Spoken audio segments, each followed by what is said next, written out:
what's going on YouTube? Today I have another video for you guys. This is going to be an Artio support guide. This guide is mainly for conquest. However, you can take the playstyles and go to different game modes with there as well. If you guys like this video and like this kind of stuff, please put it down in the comment section below, and I'll create other support guides on other characters as well. But I kind of want to start off this series with Artio, if we do go into the series, just because I'm like really good with Artio. And I really enjoy playing her, and I feel like there's not really that many good Artio players or Artio support players.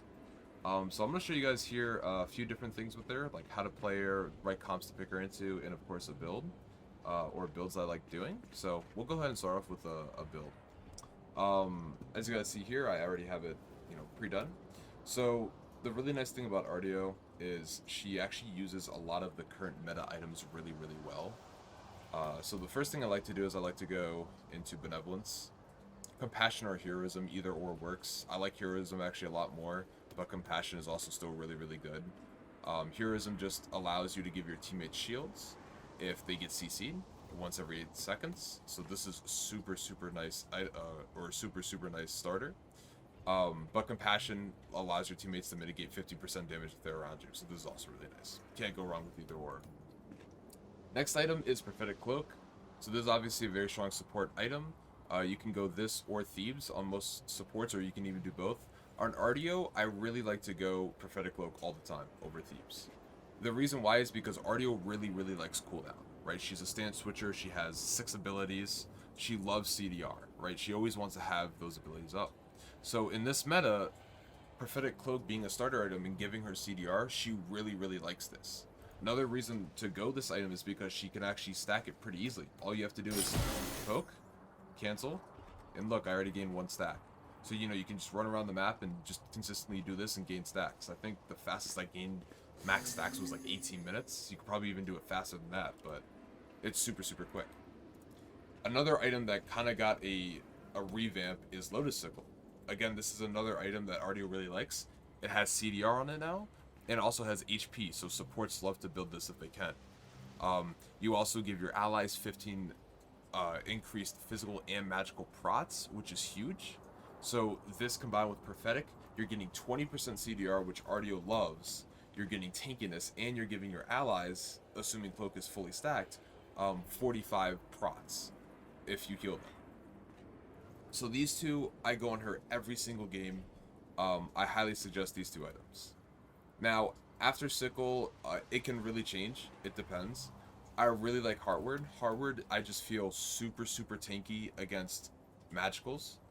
With Artio, she's more of like a mid-team fight support. In my opinion, she plays kind of in the middle ground to backline. She's really good at peeling, but she's also really good at kind of like, I don't want to say starting a fight, but she's really good at kind of playing like the middle area of a fight. So because of that, you're probably going to get hit by the enemy mage or backline magical damage of some sort. So Heartward is super nice. It also gives her MP5. Because Artio is a stance switcher, she kind of struggles with mana a little bit. So having that MP5 is super nice. And of course, you're giving your allies another 20 magical prots. So earlier we said 45 off this. Make it 65 with Heartward.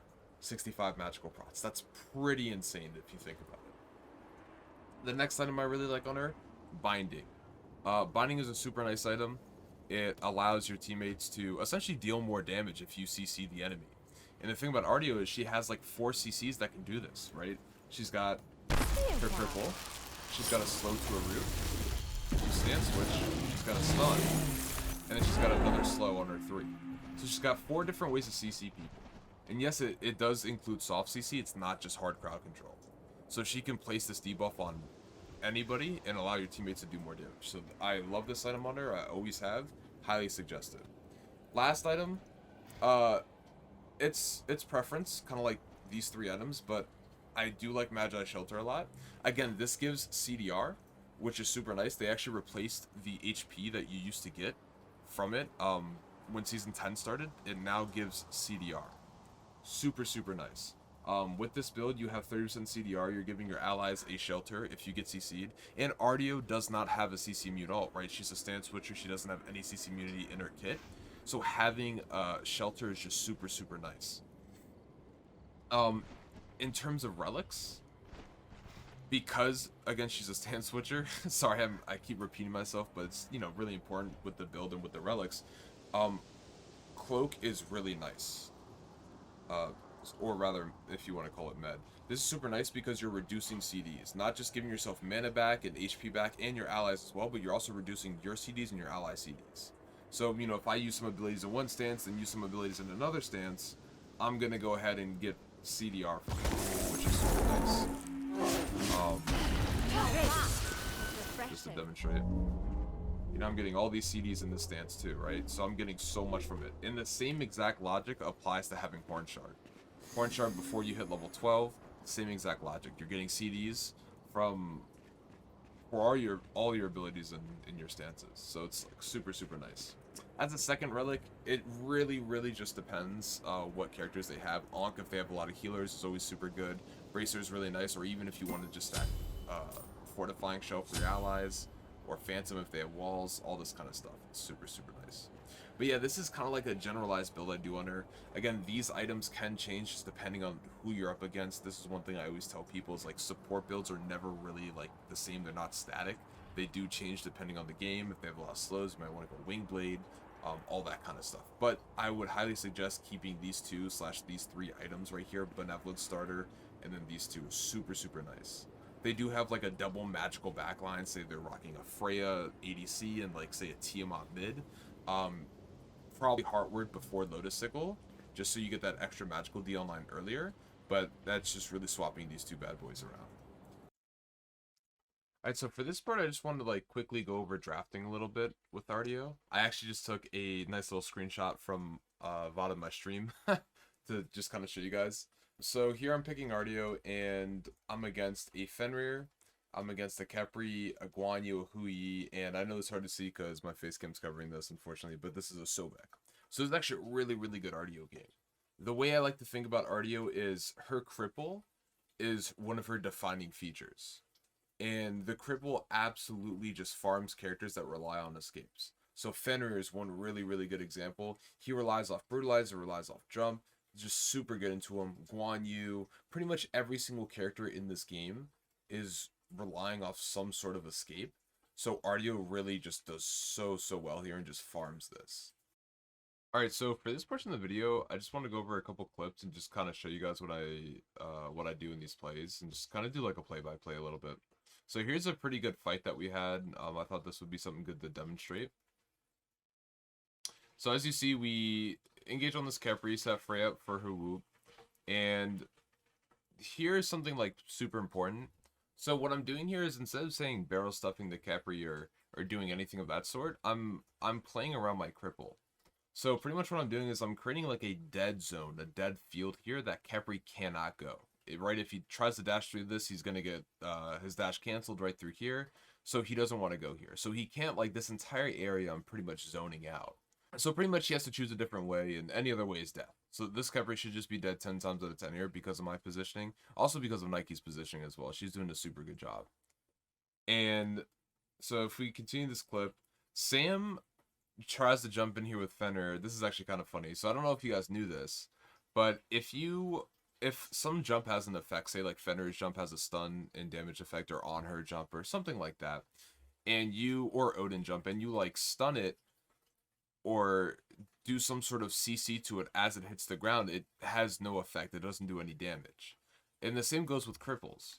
So Sam tries to jump here and he lands and does absolutely no damage with his jump and does not stun or anything like that. It just kind of cancels the Fenrir jump.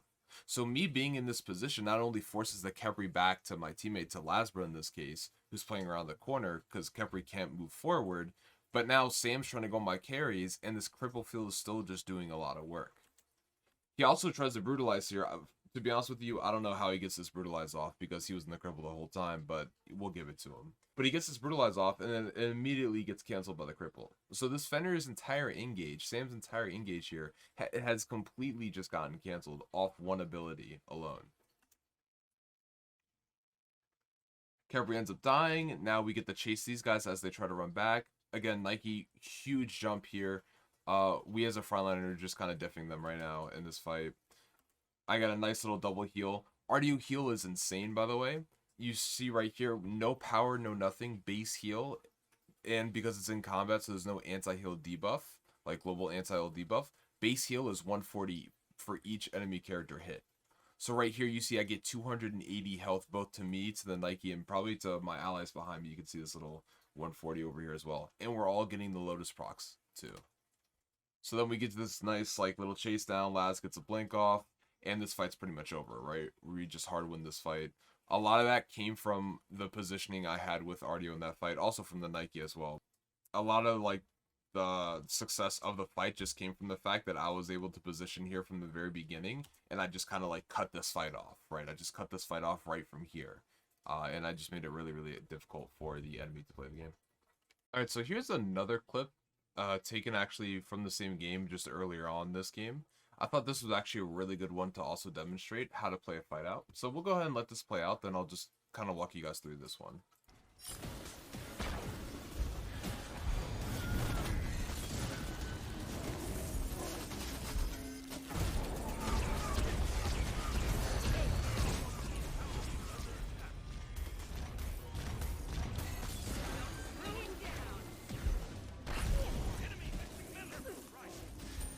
Holy fuck, dude, I just farmed him! Alright, so obviously besides me getting excited, the really cool thing about this play is pretty much how well I just use my kit. So just to start it off, obviously, you know, we look for an opening.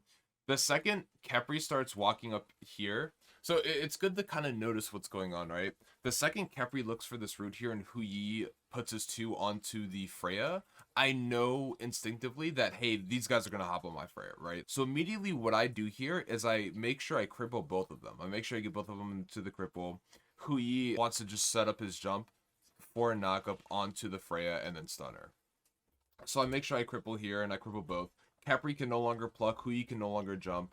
Khepri even pops the slow curse too. Next thing I do after I pop the cripple is I get a double heal onto my Freya. You see her health bar here, it's kind of down to this. Get that heal, it literally pops up to this, right? Like she gets this massive HP heal. And so now I have this like massive control in the fight because I'm crippling both of their engages, both of their dashes, even both of their escapes too. So we get a good double stun as well. We effectively on 3 abilities just affected this team fight so heavy so far. Hu Yi gets a nice ult off. So right here, what I want to do is I'm playing for the body blocks. Alright, so I know Khepri still has his dash up. I know he wants to go for my Freya. One thing a lot of supports don't really do is they don't body block that much. So now I know for a fact that I want to body block for my Freya. She doesn't have beads up either. So I'm going to position myself in between her and the Khepri. Also, as well, what I'm doing here is I'm popping my shard to help get my CDs online faster. Everything is on cooldown right now, so this is literally a perfect time for me to pop my shard. He jumps in. Khepri still can't pluck. See, if I don't position myself right here, guys, before she can even get her ult off, Khepri plucks her and she's dead. Because she's literally stunned by the Hu Yi and knocked up by the Hu Yi. But we get a good body block off here. She gets some more time. She buys herself some time. So next thing I have here is I have my heal up. So now I realize I'm like, okay, I want to heal this Freya. So I'm going to pop my heal here. She gets a double heal. Even while she's still in the air, by the way, the heal still hits her by the time she comes down. So look at her HP bar here. Gets a nice 200 HP heal. Just beautiful. Khepri finally plucks, but it's already too late. Stand switch, and then we just kill the Hu Yi. We played that fight so perfectly right there. Used every single ability to our advantage. Again, we just want to be positioning ourselves between our ally, our backliner, and the enemy. We want to use this cripple field to our advantage so much. This is why Artio is just such a strong character in my opinion, to be able to do stuff like this. Alright guys, so that is the end of the video. Thank you guys so much for watching. I could have went over a few more plays, but I didn't really want to make the video too long. I kind of just wanted to discuss an in-depth guide right on the build on some of the plays and how to play her. So hopefully by the end of this video you guys have a much better sense on how to play Artio and how to build her. And if you guys enjoyed this video, please leave a like. That would be awesome, and consider subscribing as well. But also too, leave a comment down in the comment section if you guys like this video and want to see more videos like this. I would love to pump out more videos maybe on Khepri or some other supports that I play pretty well. But yeah, take it easy, guys. Thank you so much. Peace out.